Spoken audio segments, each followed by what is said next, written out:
여러분 안녕하세요.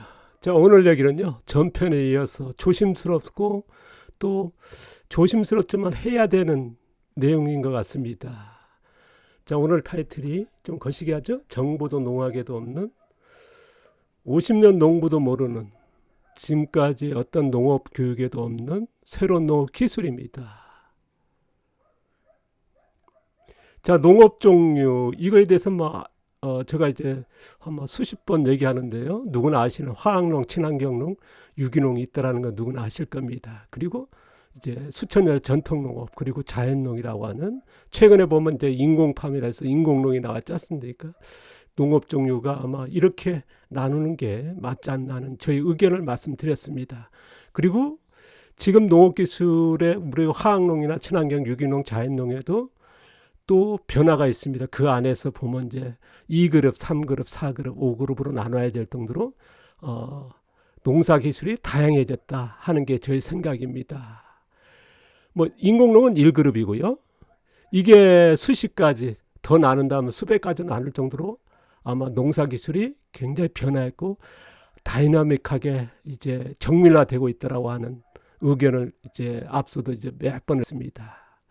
뭐 자연농만 하더라도 이제 자연농법, 이제 후쿠오카 마서 자연재배 기무라, 태평농법 우리나라에도 있죠. 자연농업, 그다음 무경농법, 뭐 자연농 등 이제 수십 가지죠. 뭐 정말 그 계속 나오니까요. 심지어 도시에서 텃밭 하시는 분도 농법을 만들어내는 뭐 자금농이 만들어내고요. 그 정도니까 이제 이런 규칙이 없다 보니까 자연농이 뭐 수십 종류다 하는 게 저희 견해입니다. 그리고 자연농도 마찬가지. 뭐 자연농은 한 가지였습니다만은 앞서 제가 후쿠오카 마사노부, 가오구치, 기무라에도 전혀 다르지 않습니까? 거기서 보면 뭐 가오구치 같은 경우는 이제 2그룹에 밭갈이 하는 것 이제 할 정도로요. 그 다음에 이제 뭐 4그룹, 3그룹 이제 다양할 정도로 이렇게 다양해졌습니다. 수십 기술로 나눈다. 여기다가 이제 더 나눈다면 수백 가지로 나눌 수 있을 정도로 나눠졌다는 게 저희 생각입니다. 뭐 이걸 이제 자세히 소개했습니다만은, 그리고 다시 한번 소개하면요. 뭐 1, 2, 3 기본 농업 기술 3대 기술이라 그러죠. 기본적으로 우리가 토양을 이제 활용하니까 토양에다 작물 심고 하다 보니까 이제 뭐 흙의 성분이 인간의 성분이다 할 정도로 이제 우리가 여기서 키워진 농산물이 이제 흙의 양분이 사람으로 들어가지 않습니까? 그러다 보니까 이제 토양에 대한, 그 다음에 작물, 이제 토양에서 작물이라고 하는 우리가 인간의 먹거리로 연결되는, 그리고 토양과 이제 작물이 지배하고 뭐 지구상의 모든 걸 지배하고 있는, 같이 뭐 지배한다는 표현이 그렇습니다만 같이 동반자면서 같이 이제 살아가는, 절대 없어서는 안 되는 미생물이죠. 우리가 지금 현대 농업에서 미생물 같은 건 많이 씁니다. 그러나 자연적인 그런 극대화하는 그런 방법은 거의 정보가 미약하죠. 거의 다 뭐 배양해서 넣는다는 거. 토양도 우리가 작물을 쓴 거 뭐 토양에 대해서 얘기합니다. 실질적으로 토양에서 양분을 생산한 그런 의존은 아니라 비료 넣어가지고 그 비료에서 키우는, 그러니까 토양 활용 기술은 거의 연구된 것도 발표된 것 그런 자료나 거의 없죠. 작물도 마찬가지입니다. 작물을 키우기는 합니다만 비료에 의해서 키우는 작물의 자생력, 토양의 자생력 이런 걸 이용하는 건 아니죠. 그리고 자연의 미생물을 활용하는 것도 그런 것들이 좀 차이가 있습니다만 어쨌든 1, 2, 3 농업기술 이렇게 필요하다. 그 다음에 이제 1, 2, 3이 이제 3대 기본기술이라 그러면 4, 5, 6, 7은 4대 농업기술이다. 이거는 뭐 누구나 아시는 농사에서는 꼭 필요한 거죠. 자, 경작, 우리가 작물 파종할 때 경운하에서 어떻게 파종하느냐. 그 다음에 이제 양분이 필요하죠. 자, 토양에 어쨌든 낙엽이라든가 아니면 볏짚을 놓는다, 아니면 화학비를 놓는다, 이런 것들이 양분이거든요. 이런 거 들어갈 것이고요. 6번은 잡초입니다. 아마 농사에서 빠지지 않는 거죠. 뭐 잡초만 없으면 농사가 그자 먹기도 할 정도로 이제 잡초가 큰 문제가 되기도 합니다만 어쨌든 또 잡초가 없는 이제 토양은 없으니까요. 자, 그 다음에 병해충입니다. 그래서 4대 기술이라 저는 이제 얘기하고 싶고, 아마 이거에 대해서 이제 제가 아까 얘기했습니다. 2그룹, 3그룹, 4그룹, 5그룹으로 나눠야 된다는 게 저희 생각입니다. 경작도 다양해졌고요. 양분도 그렇고 잡초도 그렇고 병해충. 이거에 대해서는 뭐 아마 병해충은 뭐 농약으로 아니면 농약을 안 쓰는 방법, 아니면 잡초도 마찬가지 뭐 제초제 쓰는 방법도 있겠습니다. 천연동계 제초제도 있고 잡초 뭐 매트 아니면 뭐 여러 방법이 있지 않습니까? 뭐 불로 지진다든가 아니면 김매기도 있을 거고 양분도 화학 비료서부터 퇴비 아니면 풀 같은 거 넣는다든가 여러 가지 있지 않습니까? 경작도 바깥에 있고 뭐 여러 가지 있으니까요. 이거를 또 나눠야 된다. 제가 아까 2그룹, 3사, 4, 5그룹 얘기했습니다. 이거를 조금 더 구체적으로 말씀드리면요. 자, 농업 7대 기술, 아까 얘기했습니다. 1, 2, 3, 3대 기본 기술이죠. 그래서 토양 활용 기술, 작물 활용 기술, 미생물 활용 기술.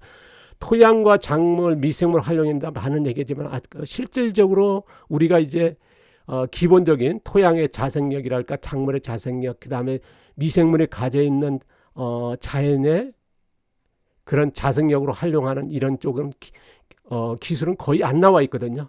우리가 이제 뭐 토양 뭐 작물을 심는다 그래도 양분을 넣어서 키우는 거고요. 작물은 뭐냐 비료 넣어진 비료에서 키우는 거고요. 미생물은 미생물 배양해서 넣는 그런 방식에서 농사 짓거든요. 그러니까 이런 것들이 얘기는 합니다만 실질적으로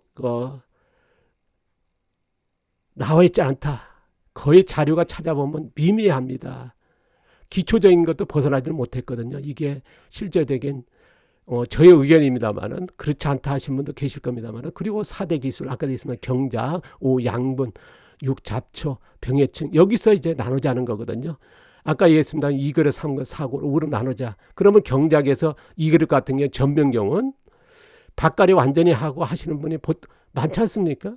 뭐 밑거름 넣고 그다음에 밭갈이 해가지고 아니면 밭갈이 하기 전에 씨앗을 뿌린 다음에 이제 밭갈이 하시는 분이 있고 밭갈이 한 다음에 이제 뿌린다든가 하는 거 아니면 이제 최근에 보면 포크니로 땅 파가지고 아니면 트랙터 깊이 파가지고 거기다가 뭐 낙엽이나 나무 넣고 덮어가지고 농사 짓는 그러니까 토양을 완전히 갈아엎는 거기 때문에 그래서 토양에 뭐랄까 이론 쪽이 아닌 뭐랄까요 피해를 주는 생태계가 파괴된 그런 형태 아닙니까? 그래서 2그룹을 하자. 그리고 3그룹은 뭐냐면 밭갈이 하는 상태에서 무기한 상태에서 씨앗을 아니면 모종을 이제 부분만 그 심을 곳만 파서 심는 부분 경우이죠. 이거 2그룹하고 3그룹 전혀 차이죠. 4그룹은 뭐냐? 3그룹 같이 무기한 상태에서 그 여기다가 이제 숲속 같이 이제 보면 이제 낙엽 같은 볏짚 같은 걸 덮어서 거기다가 이제 땅을 파서 씨앗이나 모종을 심는 거. 이걸 4그룹을 하자. 그다음 5그룹은 뭐냐? 무기한 상태, 3그룹 상태에서 이제 멀칭해서 유기물이죠. 볏짚 같은 멀칭한 다음에 그 다음에 씨앗을 직파하는. 그러니까 2그룹, 3그룹, 4그룹, 5그룹은 전혀 다르거든요. 그러니까 경작도 이렇게 나눠야 된다. 양분도 화학 비료, 반려탭이 뭐 그런 게 있지 않습니까? 거의 따로 또 나눠야 그럼 1, 2, 3, 4, 5그룹 나눠야 되고요. 잡초도 맞죠. 화학 비료부터 뭐 우리가 김매기까지 그런 것도 나눠야 되고요. 그리고 병해충에도 그래서 난이도를 나누자. 그러면 이게 수십 가지, 수백 가지 나눌 수 있다는 거거든요. 우리는 이렇게 기술적으로도 화학농, 친환경, 유기농, 자연농 이렇게만 나누지 말고 이렇게 쪽으로 1, 2, 3 기본 기술도 뭐랄까요? 좀 토양을 활용하고 작물 활용 이런 쪽에 1, 2, 3 기본 기술로 필요할 것이고요. 그 다음에 4, 5, 6, 7의 이런 4대 기술 안에서도 디테일하게 접근할 필요가 있다. 그렇게 해서 이게 농사를 알아가는 배울 때나 아니면 현장에서는 절대 필요하거든요. 이런 것들이 저의 생각입니다만은 어쨌든 이런 게 필요하다는 게 지금 변하고 그래서 아까 얘기했습니다. 수십 가지, 수백 가지도 나눌 수 있다. 이것만 해도 4대 기술에다가 이제 4개, 4, 4, 16 그러니까 106,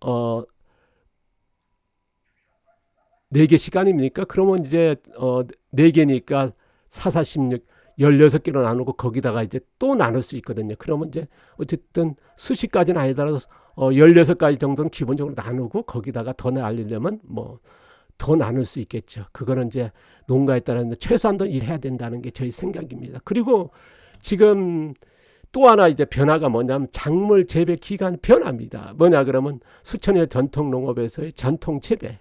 이제 그 당시에는 우리가 이제 수천 년도 화학비료 나오기 전에 이제 작물 재배 기간이 있었습니다. 이게 수천 년 유지됐거든요. 근데 이제 우리가 1960년대 화학비료가 나오고요. 그 다음에 90년대 이제 유기농이 나오면서 이제 촉생 재배가 나왔고 거기다가 최근에 보면 이제 비료라든가 시설이라든가 농자재 하면서 교육이 발전하면서 농업기술이죠. 초적성 재배까지 나왔거든요. 이게 지금 뭐냐면 작물 재배를 최대로 단축하는 겁니다. 그러니까 우리가 전통 재배에 비해서 굉장히 짧아졌죠. 그 다음에 이제 뭐 35년 전에 출연한 자연 유기농 같은 경우는 이제 지연 재배라고 하는, 이거는 뭐냐면 우리가 이제 그 촉성 재배에 비해서 이건 단축이라 그러면 이거는 최대 연장이죠. 극과 극인 거죠.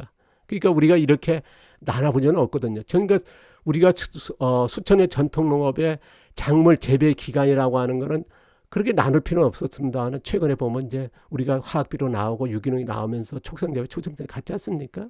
뭐 제가 예를 든다면 양배추 같은 경우는 이제 초적성 재배라면 50에서 70일, 촉성 재배 같은 경우는 90에서 110일, 그리고 전통 재배는 이제 140에 160일, 그 다음에 지연 재배는 280에 300일. 그러니까 이게 초적성 재배에 비해서 지연 재배는 5배 이상 길게 키우고요. 초성 재배에서 3배 아닙니까? 그리고 전통 재배보단 2배 이상 길게 되거든요. 이거를 우리가 나눌 필요가 있다. 이제는 아까 화학농, 친환경 이렇게 나누고 또 이 그룹에서 경작 또 나누고 하는데 뭐 그것도 복잡한데 왜 이렇게 나눠야 되느냐? 근데 실질적으로 이제 현장에서 벌써 네 개까지 보편화 안 됐습니다만은 3가지는 지금 보편화돼 있거든요. 우리가 나누지만 않았을 뿐이고, 지금 화학농의, 유기농의 초적성 재배와 촉성 재배는 전 세계 농업, 우리나라의 뭐 8, 90%가 반농사에서는 그렇게 적용하고 있지 않습니까? 그렇다면 지금 저희 그룹 같은 경우는 제가 이제 벌써 건 20여 년부터 이렇게 지연 재배라는 걸 이제 용어는 안 썼습니다만은 이런 방식으로 해서 농사를 하고 있거든요. 그러니까 이게 어쨌든 나와 있는 거니까요. 그래서 이런 걸 알고 가자 하는 게 저희 생각입니다. 그래서 그 정보를 얘기하는 거고요. 저희들은 이렇게 나누고 이렇게 이런 방법으로 작물 재배도 하고 있다. 그리고 농사도 이렇게 구분하면서 이렇게 또 기술을 뭐랄까요, 정밀화 시켜서 우리가 이제 배우고 가르치고 농업 현장에서 쓰고 있다라고 하는 얘기를 말씀을 드리는 겁니다. 지금 아까 얘기했습니다만 이제 우리가 이제 양분 부족과 기술 부족함으로 해서 이제 전통 재배라고 하는 전통 농업이죠.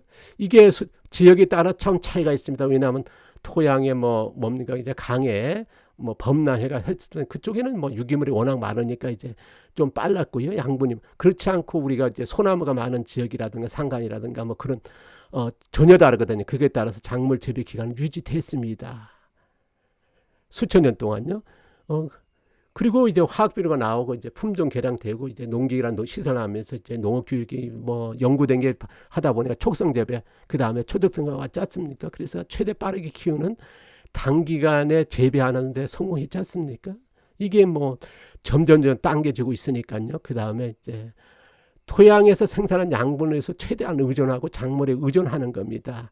많은 뿌리죠. 이런 것들을 의존하는 지연 재배라고 하는, 이거는 뭐 최대 느리게 키우는, 그러니까 초성 재배에서 정반대죠.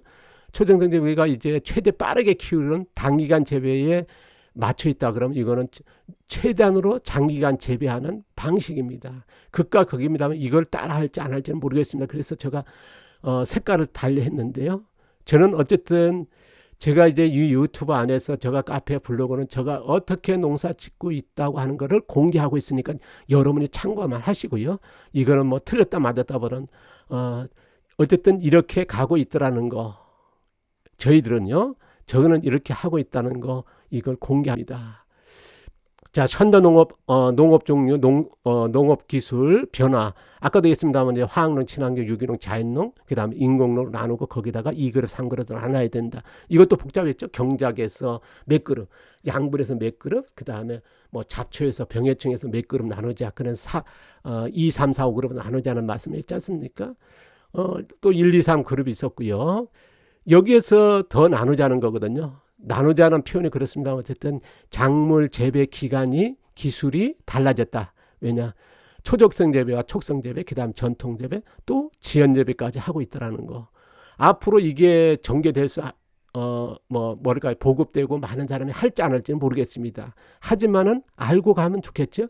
어쨌든 초적성 재배와 촉성 재배는 지금 현대농업의 뭐 99% 할 정도로 이제 가고 있고요. 전통 재배 수천 년에 우리가 전통 농업이라고 하는 그 농업은 어떻습니까? 우리가 전통 농업은 우리의 문화거든요. 인류의 문화고 우리의 문화입니다. 문화의 뜻이 뭡니까? 경작하다. 농업을 얘기하거든요. 그 농업의 전통 농업이라고 하는 그 문화는 그 속에 작물 재배 기간이 있습니다. 왜냐하면 이 작물 재배 기간이 얼마나 중요하냐 그러면요. 이 양분에 따라서 이제 촉성성 재배가 촉성 재배되지 않습니까? 토양이 어떤 상태 전혀 달라지고 관리 방법이 전혀 달라지거든요. 그러니까 전통 농업은 전통 재배의 그 방식에 대야 전통 농업이지. 많은 분들이 제가 이제 우려하는 건 뭐냐면 전통 농업이라 하는데 가서 보면 촉성 재배로 가고 있거든요. 그러면 이건 전통 농업으로 볼 수가 없는 겁니다. 자신의 주장은 전통 농업이나 실제로 안 되는 거거든요. 이런 것들이 다르기 때문에 그래서 이거를 이제는 학문적으로 안 나와 있고 어떤 정보도 없습니다.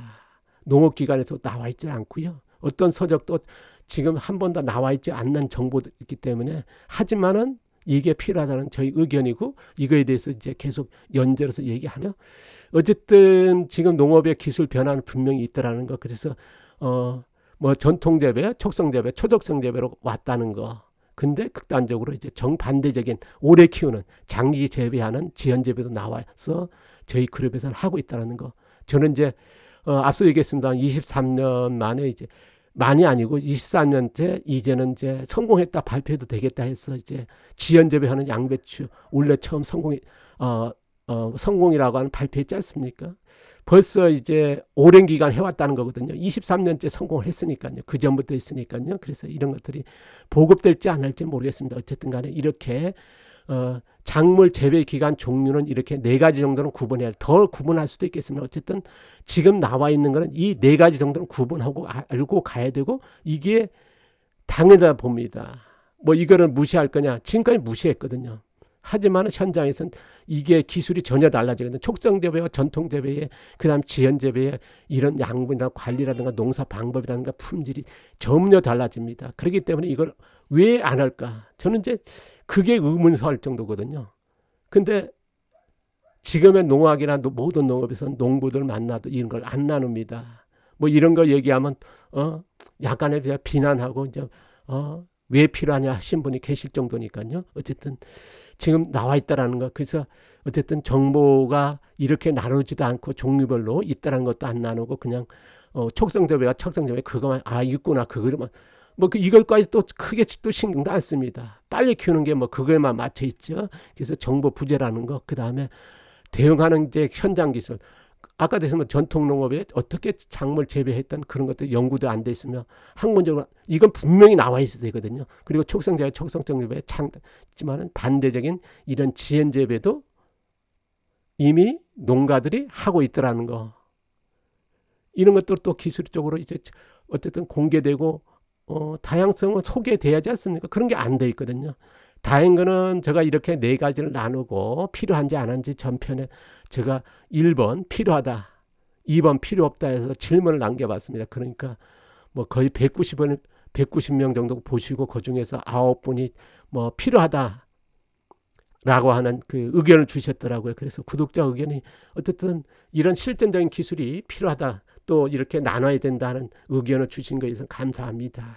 어쨌든 뭐 참고하시고요. 이렇게 가고 있으면 이런 게 필요하고 이게 앞으로 이제 전 세계 농업에 아니면 우리나라 농업에 이제 퍼질지 안 퍼질지 뭐 누구나 할지 안 할지 모르겠습니다. 하지만은 저는 이제 필요하다 보고 그렇게 또 가고 있습니다. 그러나 이걸 참고할 필요는 있죠.